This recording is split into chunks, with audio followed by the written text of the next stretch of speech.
two positions.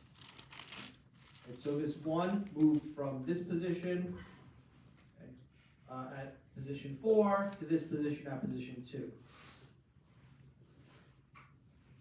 We then want to add the 5, okay? But the 5's already greater than everything before it, so we leave it in place. We add the 9. The 9's already greater than everything before it, so we leave it in the same place. Okay? Now we want to add this 2. So we have to shift this over 1, 2, 3, 4 positions.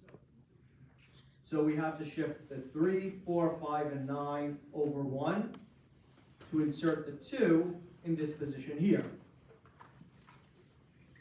We then want to add the 6. We have to move that right in front of the 9. And finally, we want to add this 5. We need to move that in front of this 9 and this 6. Okay? So we move that 2 positions. That's insertion sort. It's a simple sort. It's in place. We see here, we didn't need any extra space. It's O of n squared. But unlike selection sort, where, so selection sort is the simplest sort, where you simply go through all the numbers to find the lowest one, then the second lowest, then the third lowest, etc. Each time you go through all remaining numbers. So for the first iteration of insertion sort, it's always n steps. For the second iteration, it's always n minus 1 steps. For the third iteration, it's always n minus 2 steps, etc. Right? Here, we can see as an example, at this step here, when we add this 9 to the sorted array, it's no steps. Right? The 9's already in position. It's one comparison. We compare it to the 5 before it. We find that the 9's already greater than everything before it, so we don't need to do any more swaps. So it's O of n squared, but it's less on average than insertion sort, which is the other simple in-place sort. Questions?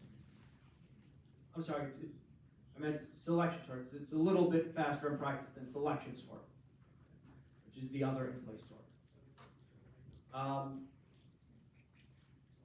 Question 2, what is the running type of insertion sort if all elements are equal? Andy? It's going to be O of n because, since everything is equal, we're just going to iterate through the array once, and, we're not swapping anything. Good, exactly, yeah.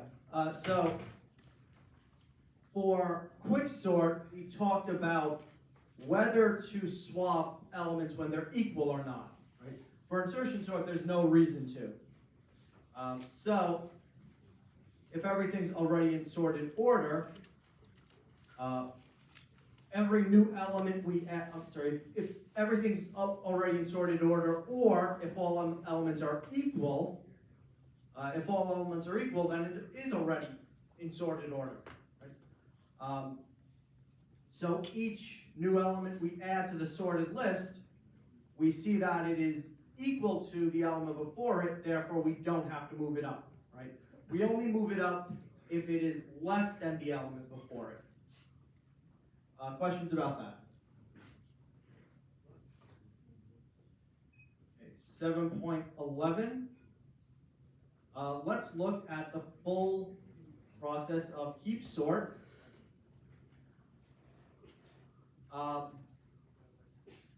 Expressed in array form.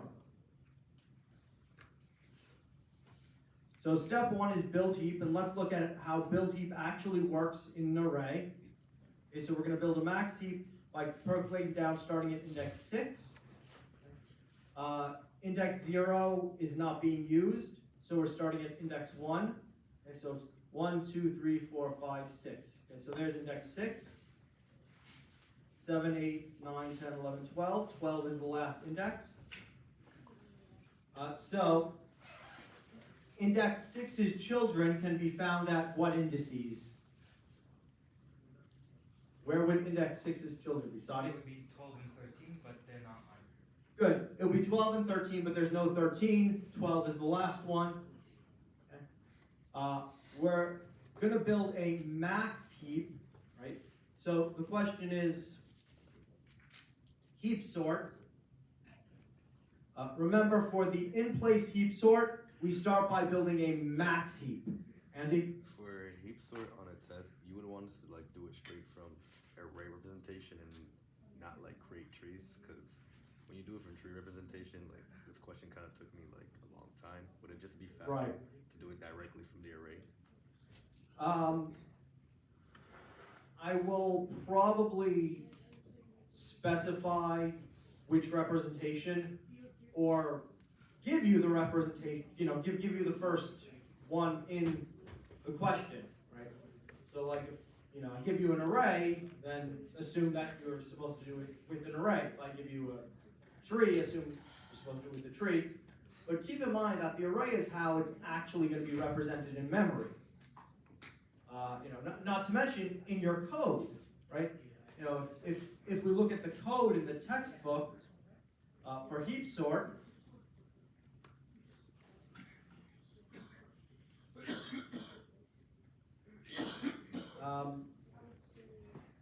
notice that the code is not using nodes and child pointers, it's using array indices, right? So all of the code for heap sort in the textbook is manipulating an array representation of a heap, and that's how it's going to be actually represented.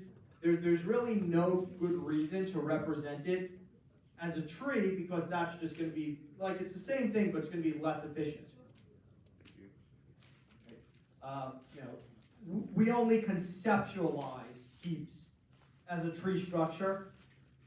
It's not efficient to actually implement them as a tree structure. Okay. So, max heap, we're going to percolate down. We're going to percolate down if a number is less than its child, right? If a number is less than its child, we're going to move it down and move the larger child towards the top. Okay? So 879 is already larger than its one child, so we leave it in place. So we move on to the next element, right? Remember, for built heap, we start at the middle element and work our way up. We don't need to even call percolate down on the second half of the array, because those are all leaves, and leaves have no place to move down. So we then look at 453. This is index 5. Its children are indices 10 and 11. Okay. There's 10 and 11, and we notice that this 811 is greater than 453. Okay. So we swap it. The 811 bubbles up, the 453 percolates down. Now 453 has no more children. It's already at a leaf. It can't percolate down any further. So we leave 453 there. We move on to the next element, index 4. So this is index 4. Its children are indices 8 and 9. So that's 4, 5, 6, 7. So 8 and 9. Now 65 is less than both of its children, but the greater of its children, the one with the highest priority, needs to be the one to move up. So we need to choose this 434 to swap with 65. So 434 moves up, 65 moves down.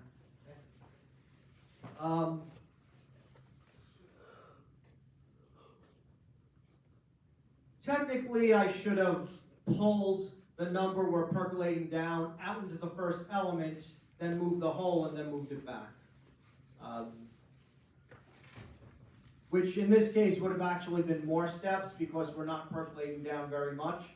But technically, you should pull it out, move the whole, and put it back. I forgot to do that for this example. But it's the same idea.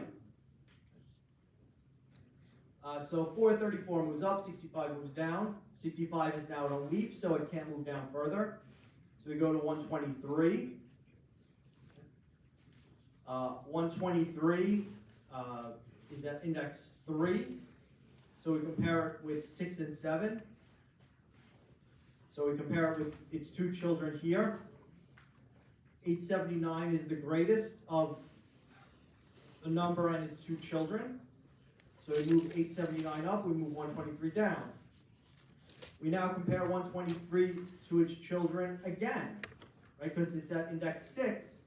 So its only child is here at index 12, and 123 is already greater than its one child at index 12. So we leave it there. We now move to index 2, percolate down 453. We compare this to indices 4 and 5.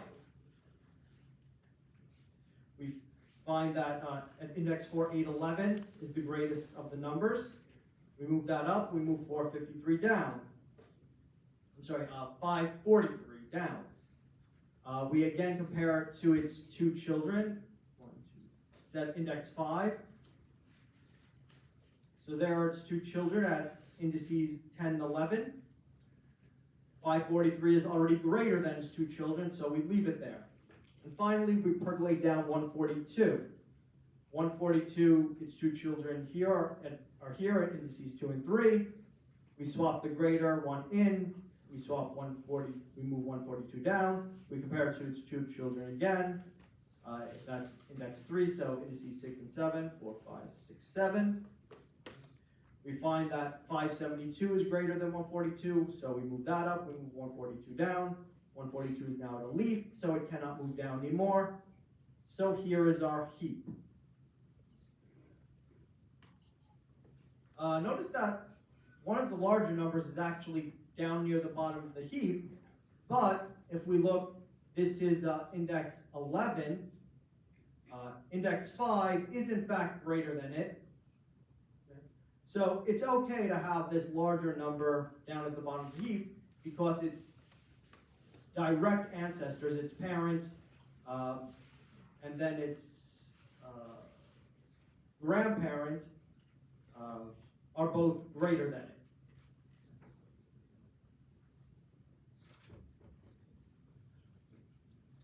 So then we repeatedly pop the top of the heap, move it to the back, and fix the heap using index 0 as storage. So let's look at what we have to do here. And in this example, it's a little trickier to do without using an index as storage because you have to move stuff around while you pull something out. So the first thing we want to do, well, there are two things we want to do in this first step. We want to take the top of the heap, which is 879, move it to the back, and then the number that's already at the end of the heap, this last position is no longer going to be part of the heap. So 879 is taken off of the heap and moved to the back of the array where it starts a growing sorted list at the end of the array that is no longer part of the heap. So you see this list here after the line is no longer part of the heap. So we're taking 879 off the heap, putting it in the back, reducing the heap of the size by 1, and pulling out this last element to make room for 879 at the end of the heap, right? The last element, or where the end of the heap was, which is now one past the end of the heap. So again, we take the greatest element, which is at the top of the heap. We start constructing our sorted list from the back forward. So we start with the greatest element at the back. And here, the size of the heap is reduced by 1. And 102, that used to be in the last element that we had to remove to reduce the size of the heap, is now in index 0 to be compared to the children of the whole, which we're going to percolate down. Okay. So, we now percolate down 102. So 102 is less than both of its children here. Right, this index 1, this is 2 and 3. So we move 811 up. We percolate it down again, moving this 543 up. And then we percolate it down yet again, moving this 453 up. And then, since the hole is out of leaf here, we can't percolate down anymore, so we move 102 back into place. We then, so from here, we then pop the top of the heap again. So we move this 811 up. We add it to the sorted array past the end of the heap. 102 landed at the end of the heap again, so we again take it out, percolate it down, moving 572 up, percolate it down again, moving 142 up, and then put it back into place. We then pop the top of the heap again. We take out this 572, we put it at the back, we take the 242 that was there, we move it into storage in index 0, and we start percolating down. Percolates down here, moving up the 543, percolates down here, moving up the 453. At this point, it has no children because the size of the heap has been reduced. Right? Instead of the original 12 elements and 12 indices, we now have 1, 2, 3, 4, 5, 6, 7, 8, 9. Only 9 indices. And so index 5, at this point, does not have children. So we put the 242 back, pop it again, taking out the 543, moving the 111, swapping that into the storage at index 0, then percolate down. Move up the 543, the 453, move up the 434, and then put the 111 into the hole. 4, 5, 6, 7, 8. Okay. Notice that for this step here, the hole here still does have one child, which is the 65 at the end, right? Because the hole here is at index 4, the 65 is at index 8, so there is still one child. 111 could percolate down one more spot, but 65 is already less than it, so it doesn't. So the hole stops here. It does not go down to its child here because 65 is already less than 111, so we put the 111 here. We repeat that a few more times, and eventually we pull out every number in order, adding each one successively to the end of our growing sorted list. Questions about this process? Andy? So the hole arises when you delete an element, or Say that again? the hole arises when you like delete an element from. So when you delete an element, the hole starts at the root and then percolates down. Okay. Because when you delete an element from the top, you need to replace that element with the last element in the heap. Because when you shrink the heap by 1, you have to take out you have to move that last element out, because that's no longer the part of the array that represents the heap. Every time we shrink the heap by 1, we want to take the root out, we want to pop the root, but we want to keep the heap structure, which means it's that last position in the array that's part of the heap that has to be removed. So we take that element and move it out. And you fill the hole with the greatest of 2 children, right? Yes, we always fill the hole with the greatest of the 2 children in a max heap. Yes, it's always the highest priority element out of the element that's going in the hole and the two children of the whole. So let's say, for example, on this line here,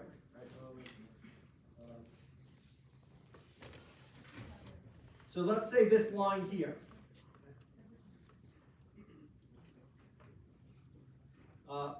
We start at index 0. The whole is at index 2. So its two children are indices 4 and 5. So to fill this hole, we look at its two children as well as the number that's going to be put in the hole eventually at 111. So we look at this 111 as well as this 2, 3, 4, 5, this 434 and this 242.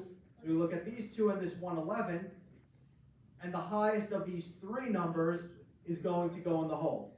If that's the 111, as is the case in the next step here, right? So at this point, it's the 111 that goes in the hole. Once the number that we took off the end goes in the hole, we're done with the percolate down.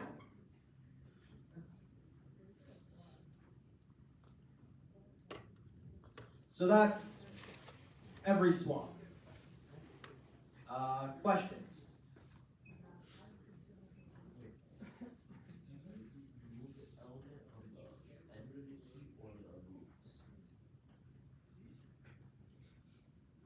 Okay, we remove the element that's at the root, but we have to remove the position at the end of the heap. Right? So we take the element out of the root. We need to keep the element that's at the whatever element is at the end of the heap is still supposed to be in the heap, but its position is no longer part of the heap. So we have to move that out, but keep it in the heap. So the last element needs to be moved out because its position is no longer going to be part of the heap, but the value itself has to be kept in the heap. So we have to move it out and put it back in the heap. Whereas the top of the heap is popped, the element at the root needs to be taken out, but we can't just eliminate the root of a tree or a heap, right? There still has to be something at the root. So essentially, the element at the root is taken out, and the last element in the heap replaces it, but is then percolated down into place.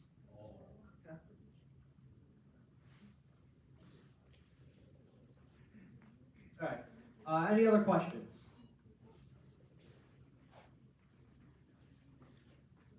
So, regarding the complexity of heap sort, 7.12 asks,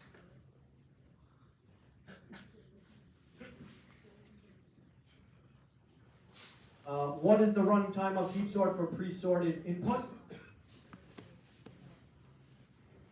It's still going to be O of n log n, regardless of whether it's ascending or descending. So let's say it's already in ascending order. Well, the first thing you need to do is build a max heap. So when you build a max heap, you're taking it out of ascending order.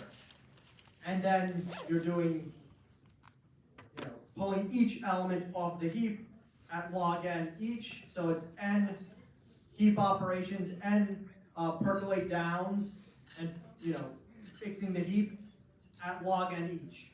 If it starts in descending order, then your build heap is going to be very fast. Your build heap, you're just going to go straight through it and find that you don't have to do anything. But you're still percolating down each one. Andy? No, you answered my question. Okay. I was going to ask if like the end part comes from the fact that build heap is a linear algorithm. Right. Yeah.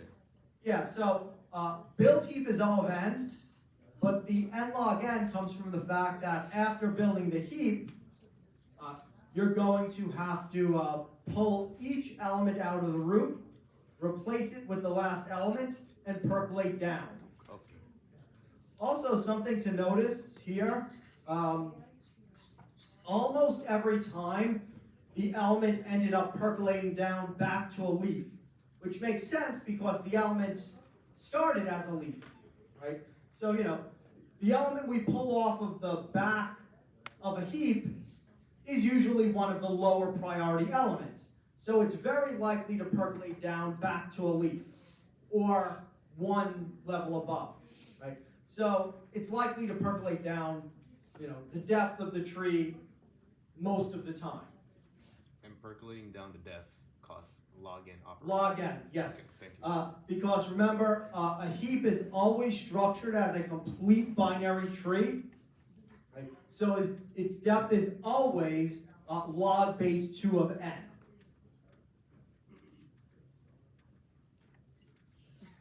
All right, great. Questions? And again, it's. I know this looks like a lot of steps. But if you break it up, it's really just a few simple steps, right? It's just, build heap, which is percolate down from each element, starting from the middle element and going forward. And then repeatedly pop the top of the heap and fix heap, right? So here's popping the top, okay, where we take the 879 out and we put the 102 at the root, but instead of putting it right in there, we let it percolate down first to find out where we actually need to insert it. Okay. And then these steps are fixing the heap after removing the root. That's it. Okay. Just do that repeatedly. So it's really just the same couple of steps over and over and over again. All right, questions? So let's look at merge sort. So we're going to start with this array. So it's unsorted, so we recursively call merge sort on each side of it. We recursively call merge sort on each side of each side until we get down to individual elements. Now, each of these arrays of size 1 is sorted because in an array of size 1, it's always sorted because there's no elements to be out of order. There's only one element. Okay? So now we do the merging. So first we merge this array of just the 3 and this array of just the 1 into this array of 1 and 3. Next step, we merge the 4 and the 1 into this array. We usually do depth first recursion. So we then merge the 1, 3 and 1, 4 into this array. But before we could merge the left half with the right half, we have to sort the full right half. So then we do that. We merge the 5 and the 9 into 5, 9. We merge the 2 and the 6 into 2, 6. Then we merge the 5, 9 and the 2, 6 into 2, 5, 6, 9. And then since the left half and right half are already sorted, we merge them together into the sorted array. And that's merge sort. Questions? Andy? For merge sort, we break it down into halves until we get single elements, and then that's when we can just start sorting? Yes. Okay. Yes. Because a single element is sorted by default, right? The merge operation is an operation that merges two pre-sorted arrays, right? So if we have an array that's in some random order, how do we get it into sorted, sorted in the first place? Well, by default, we would keep going until size 1 where it's already sorted. An alternative is we could default to a simpler sort below some threshold like we do with quicksort. So we could say something like, if we're using merge sort on a very long list, if we get below size 10, default to insertion sort. And then merge those two sorted subarrays of size 10 using merge sort. Just one more question. Yes. When I went through the homework, I saw 3 sorting algorithms and search and sort, merge sort, and quick sort. But selection sort and the other ones are all up for grabs on the upcoming test as well, right? Yeah, I mean, selection sort is so simple, you should, Yeah, yeah. yeah, I would get that. So, I think I said, we are not covering shell sort, but we covered everything else. So the only one we're not covering is shell sort. That we're not covering at all. Okay, thank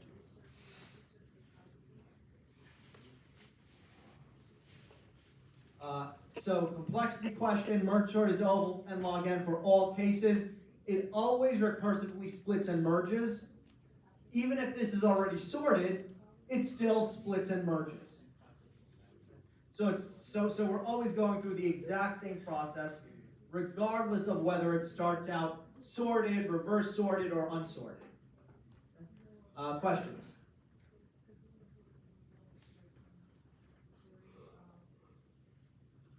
Okay, so we're on 7.19. So this one's a little tricky. I don't know if you look at the code for median of 3. The way the textbook does it is a little bit different. So I'm going to go over this example, but I'm also going to talk about how quicksort can be implemented a little bit differently. So, remember with quicksort,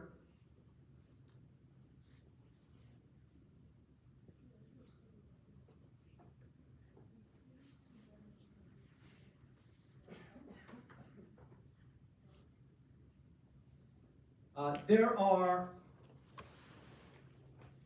2 major steps and a couple of other minor details. Okay? The 2 major steps are pivot selection and partitioning, okay? Which means we need to know what our pivot selection method is, which could be something like first element, last element, middle element, random element, or median of 3. Okay? And then we need to know what our partitioning algorithm is. The 2 main ones are OR and Lomuto, and the textbook and the one we're looking at is the OR algorithm, which starts at each end and swaps whenever we have something on the left that's greater than the pivot and something on the right that's less than the pivot. We swap them to keep everything on the left less than the pivot and everything on the right greater than the pivot. So 2 separate steps, pivot selection and our actual partitioning algorithm. And then there's another detail, which is if there are repeated elements, when we're partitioning, do we stop when an element is equal to the pivot or not?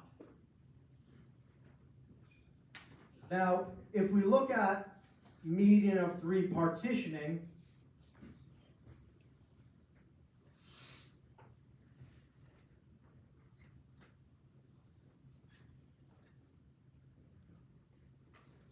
we look at the code, we'll see that it actually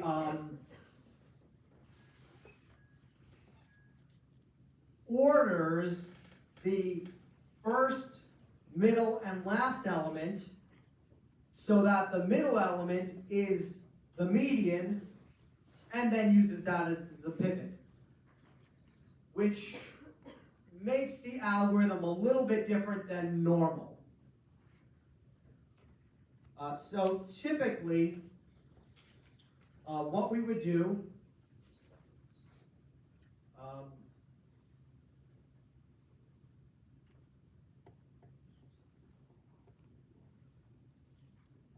so before going through this answer, the way that it's done in the textbook, let's take a look at what a random selection would look like.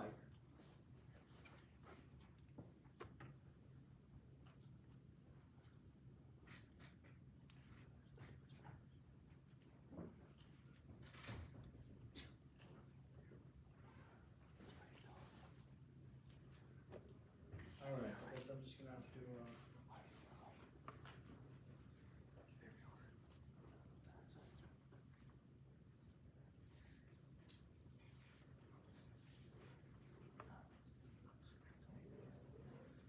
So, if we're using a random pivot selection, we would just randomly select an index.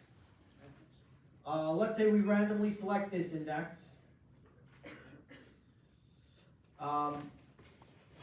Then what we would do is we would swap the randomly selected index into the back.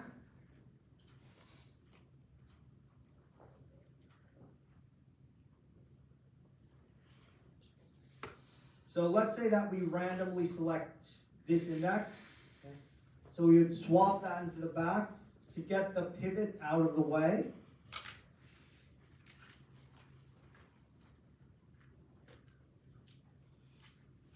So there's the pivot in the back. Okay. We would then start from the front looking for something less than the pivot. We find this 3 is less than the pivot. We then move from the back forward looking for something greater than the pivot. We find this 9 is greater than the pivot.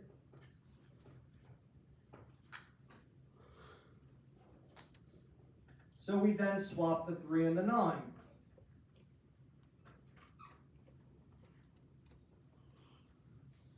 We then continue moving forward. We find this. You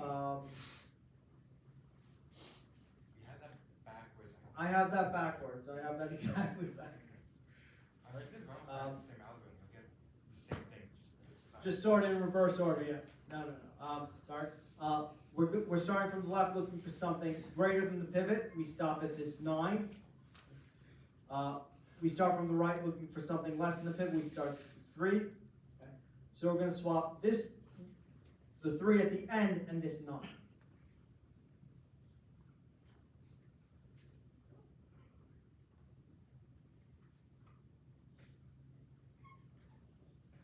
So 3, the 9 is going to go back here.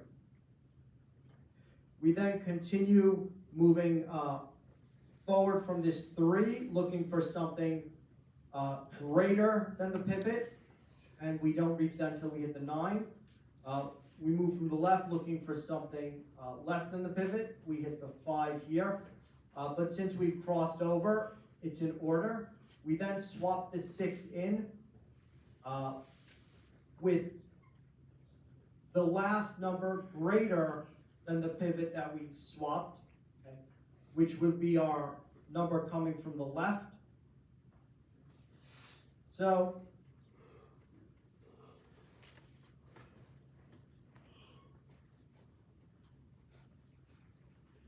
we swap the pivot back into its proper place. And now here's our pivot. So now we're going to recursively sort each side. The left side and the right side. Of course, the right side only contains one element, so we don't have to sort it.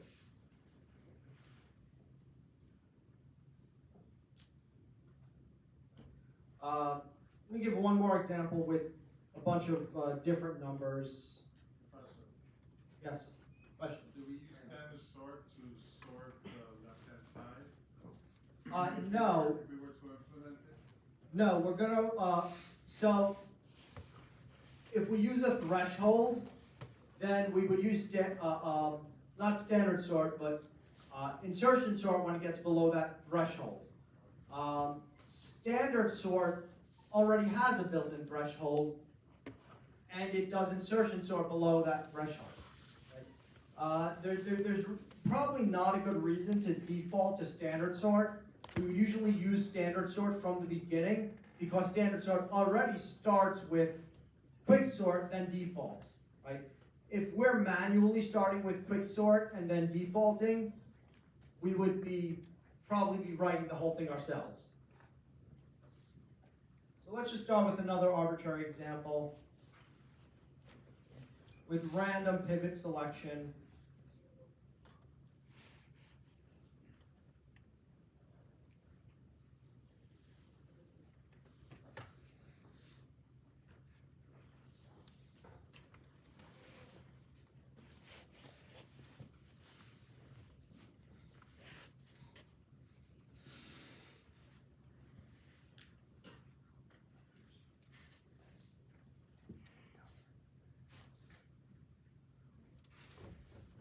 So, let's say we randomly select,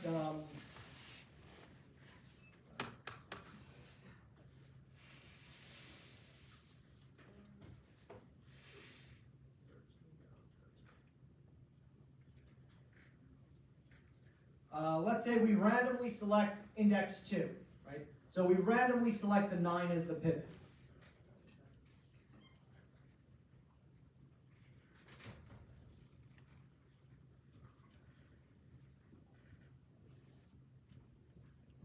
So, if we have a single pivot selection method, meaning not median of 3, the first thing we do is we move the pivot to the back to get it out of the way. So the first thing we do is we swap the pivot to the back. We then start our partitioning algorithm. We start at the left looking for something greater than the pivot. We start at the right looking for something less than the pivot. We immediately find 12 is greater and 3 is less. So we're going to swap those right away.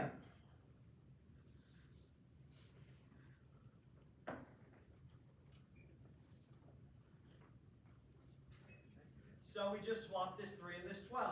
We then continue on looking for something greater than the pivot and less than the pivot. And we actually find that again right away. 10 is greater than the pivot, 4 is less than the pivot. So again, we're going to swap right away. So we continue to the left looking for something greater than the pivot, we find 18. From the right, we're moving to the left here looking for something less than the pivot. 16 is greater, 13 is greater, 22 is greater, 14 is greater, 6 is less. Okay? So you want to swap this 18 and this 6.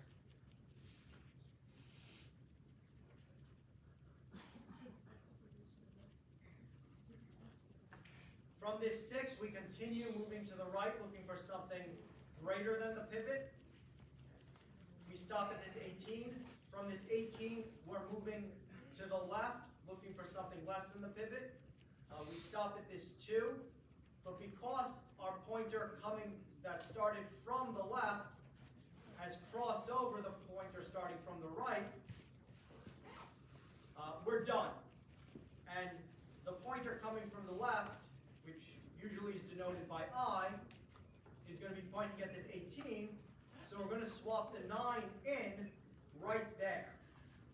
So we swap the 9 in right here. This 9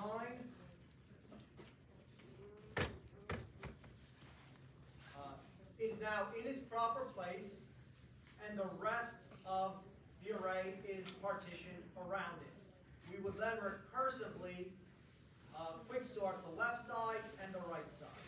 Okay? But again, after choosing our pivot, we swap it in the back so that it's out of the way.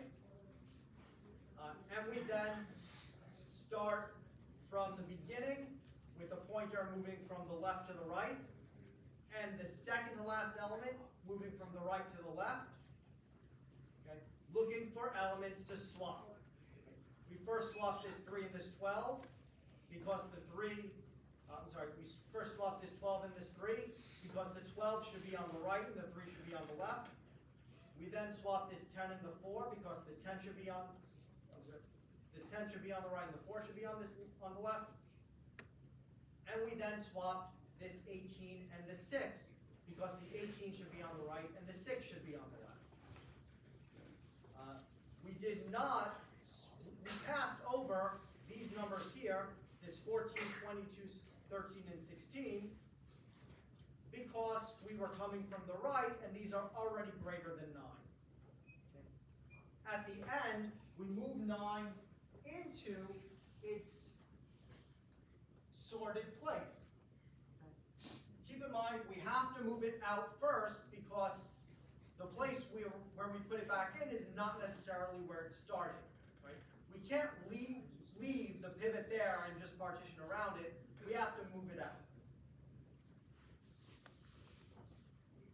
Which partitioning algorithm are you using? This was just random selection. Is it or removal? And which one's Oh, the pivot oh. again? The pivots.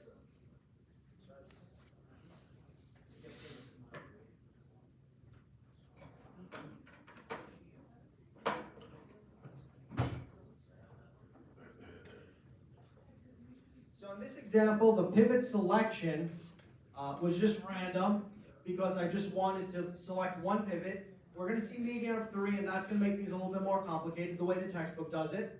Okay. So I just wanted to give a simple example of selecting a single pivot. So it was just random pivot selection. Okay. The partitioning algorithm was the Hoare algorithm. That's the one where we start with one pointer on the left and one pointer on the right. Lomuto is a little bit different. It's not covered in the textbook, and we didn't get to it in class, so we're not covering it. So this is the only partitioning algorithm we're seeing. Oh, I have two more questions. First of all, are the 2 pointers allowed to cross the pivot or no? I know that the 2 pointers cannot cross each other. Right. Right. So the pivot itself, no.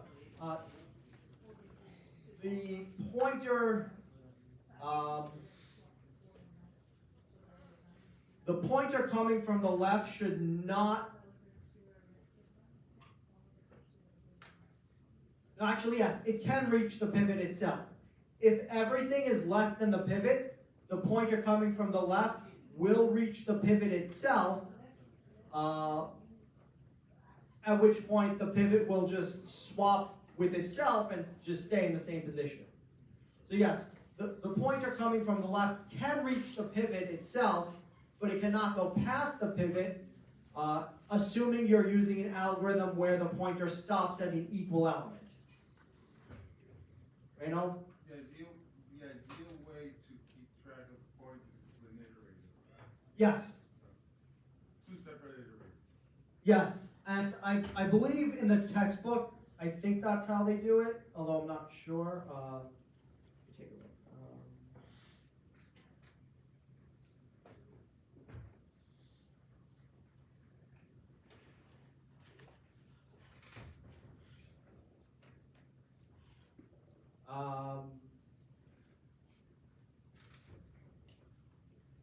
So where's the partitioning algorithm?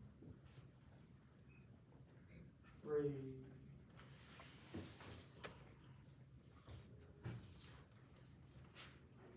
Line 15, beginning of the Ah, right, yes.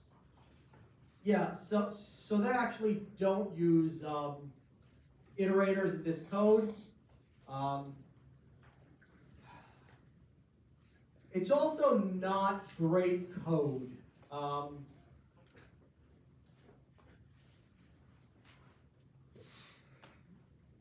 Don't do this. That's just bad. I don't know why. That's not good. Yeah, that code needs to be rewritten. Right? It's the right idea, but use a while, right? And use a conditional. You can rewrite this using a while loop with a conditional instead of that, because that is terrible. Enough? Since they already used 2 while loops, what is the for loop for? So it's to keep it looping until I and j cross and then they break. So instead of using a loop conditional, like pretty much every coding guide anywhere will tell you to do, as normal. They have a loop with no conditional, and the only way they get out of it is by breaking, which is what pretty much every style guide will tell you not to do. Like I said, it's not well written code, but Which partitioning algorithm you said would not be covered? what is it? Which partitioning algorithm you said would not be covered again? Lomuto, we didn't cover it. The one we covered is called core partitioning. Horde partitioning.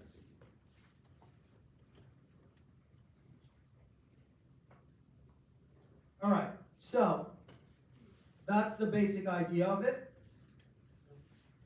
And I wanted to just give an example because median of 3 makes it a little weird, the way that the textbook does it. Because the way that the textbook implements median of 3, like I said, is it actually sorts the middle, median, and end element. We see here, if the center element is less than the leftmost element, it swaps them.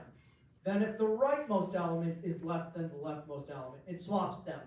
Then if the rightmost element is less than the center element, it swaps them. At that point, the leftmost element is less than the middle element, which is less than or greater than the middle element, which is less than the greater than the rightmost element.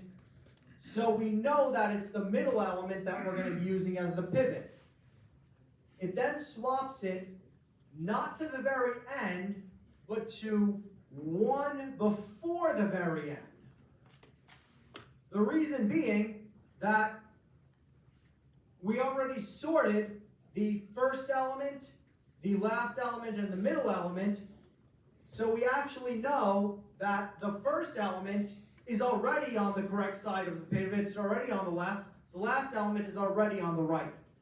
So instead of going from, instead of swapping the pivot into the end, and then partitioning the entire thing, right, we would swap the pivot into second from the end, and then partition from the second element to one before the pivot. So we would be partitioning this part because we would already be ensuring that the first element is less and the last element is greater than the pivot, which would be here.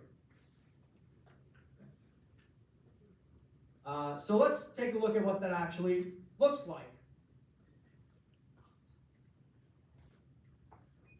So here's the original array. We start with pivot selection. Note that, so here's the middle index. So we have a 3, a 9, and a 5. Okay. So here's after sorting them. Okay. Right. 3, then 5 in the middle, then 9. Okay. So 5 is going to be our pivot. So we swap it not to the very end, but to one less than the end, because we already know that we don't have to look at this 3 or this 9, because we already know that these two are on the right side. We then start with this 1 and this 5. So we're starting from here to here. Right?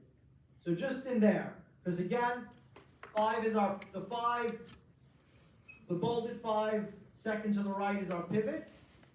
We already know the 9 all the way at the right and the 3 all the way at the left are on the right side, so we don't even have to look at them.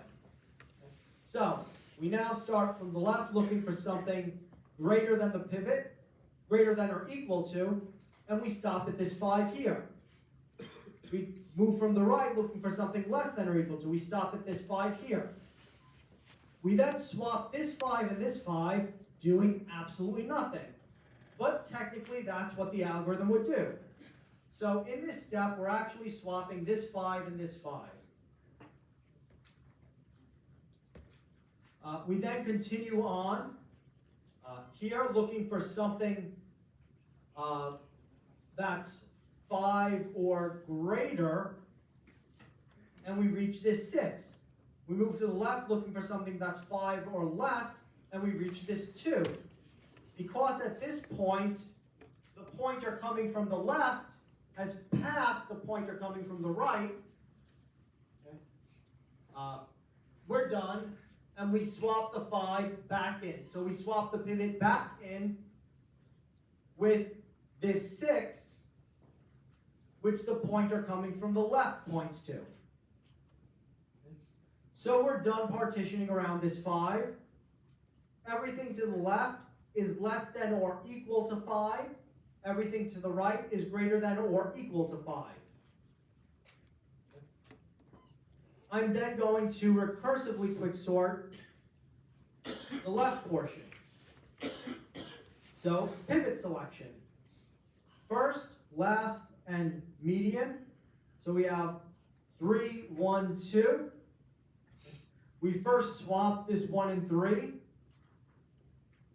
We then swap the 2 and 3. That's again going exactly by this textbook algorithm. We now have the first, median, and last in order. We then swap the 2 out. The 2 is our pivot, so we swap it here to get in the way, out of the way. And we then partition this part.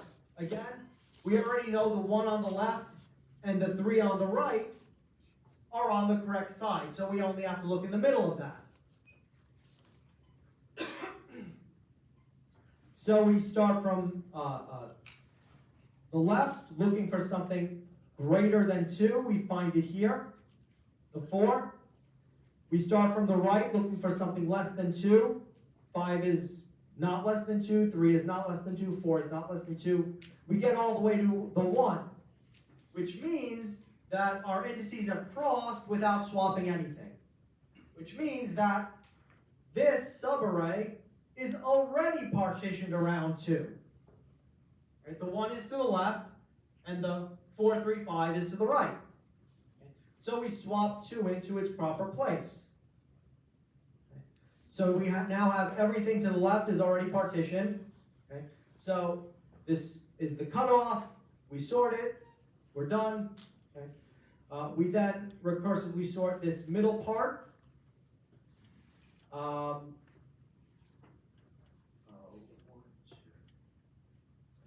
So 0, 1, 2, 3, 4, 5, 6. So we're looking, so our median is going to be element 4, 0, 1, 2, 3, 4. So 3, this 5 is going to be our middle, and the 3. So we order those by swapping this 3 and this 5. This 3 right here becomes our pivot, so we move it out here. And again, we don't actually swap anything in our partitioning because there's only one element here that's out of order. Because we already know this 3 and this 5 are in place, and this 3 is in place. So we just swap it right back in without actually doing anything in the partitioning phase. This is size 3, so that's the cutoff. It's already sorted. This is size 3, that's the cutoff. It's already sorted. Oh no, I'm sorry. This is the cutoff. It's not quite sorted, so we sort it, and we're done. So in this example, it turns out that almost all of the work was actually done by the median of 3 partitioning, because the median of 3 partitioning from the textbook sorts the beginning, middle, and end, and there weren't so many elements to begin with. So because we did that and then recursively sorted, we only ended up doing one actual swap during our partitioning, and it was a completely useless swap where we swapped 2 5s. So technically, that's how this algorithm would play out if we do it exactly the way it's implemented in the textbook. Sadi?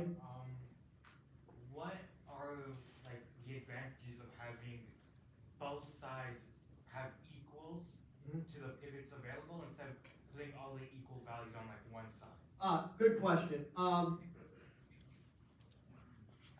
Does anybody want to answer that?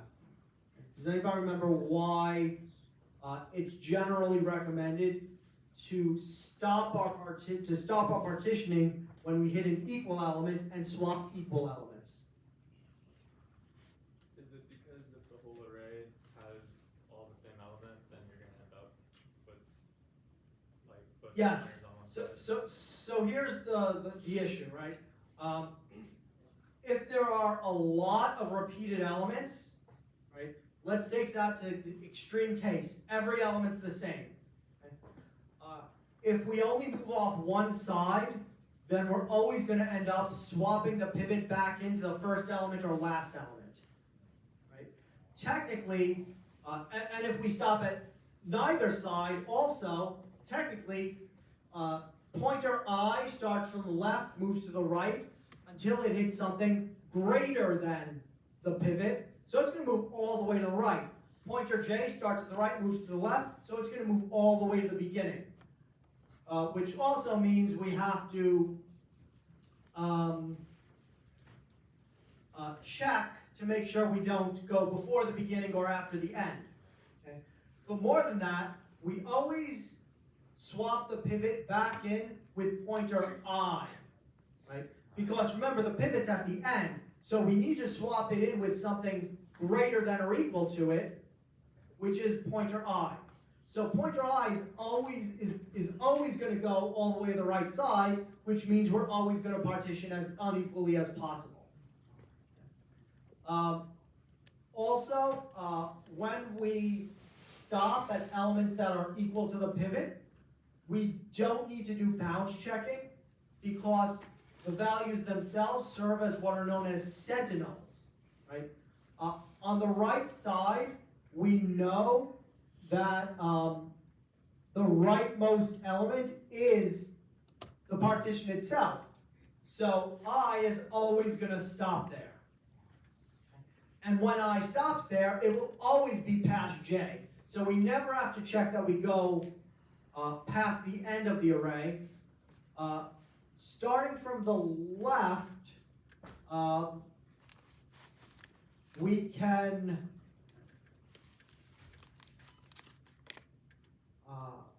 we could resolve that by moving the pointer I first, then checking, and then moving J. Yeah.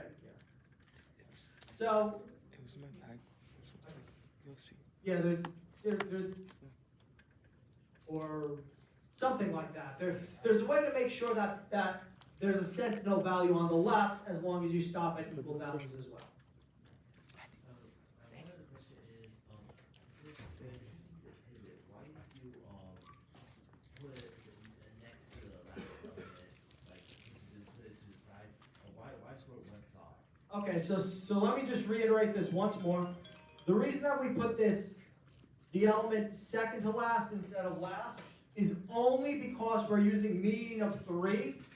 And when we're using median of 3, we already know that one element is less than the pivot and one element is greater than the pivot. So we already know that this rightmost element is greater and the leftmost element is less. So we're only dealing with this part because we already know that the 3 is less than the pivot and the 9 is greater than. Are you supposed to put the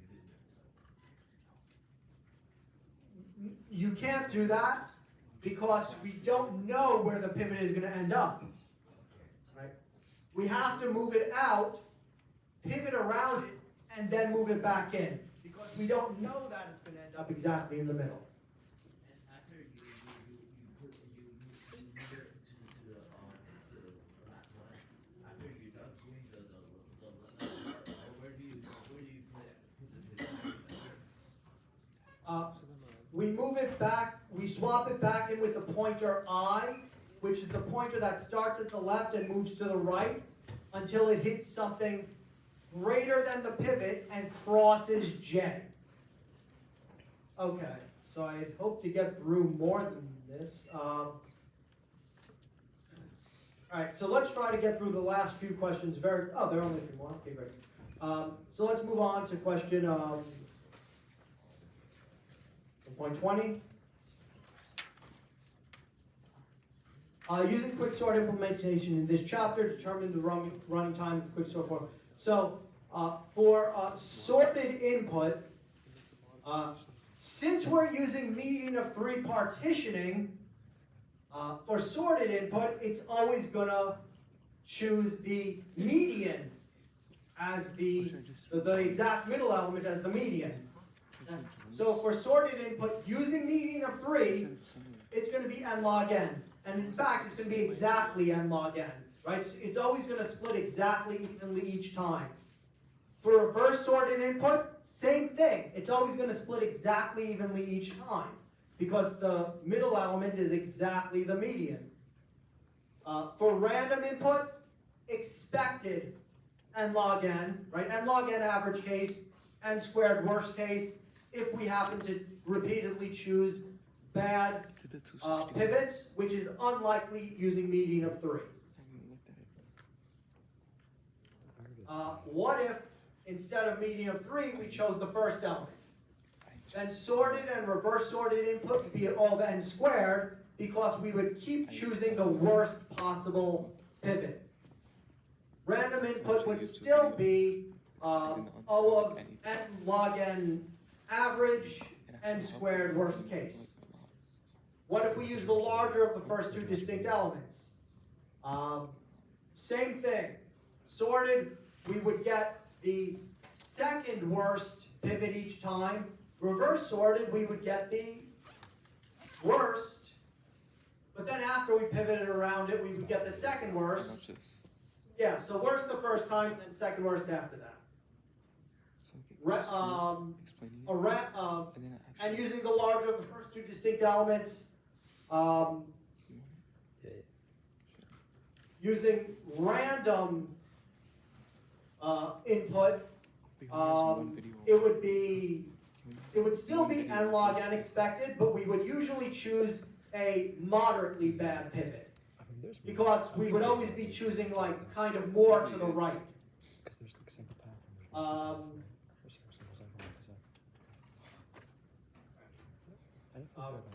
Random element is just going to be n log n expected, n log n average case, n squared worst case for any method, if we just choose a random element. And average of all elements in the set, you would think this might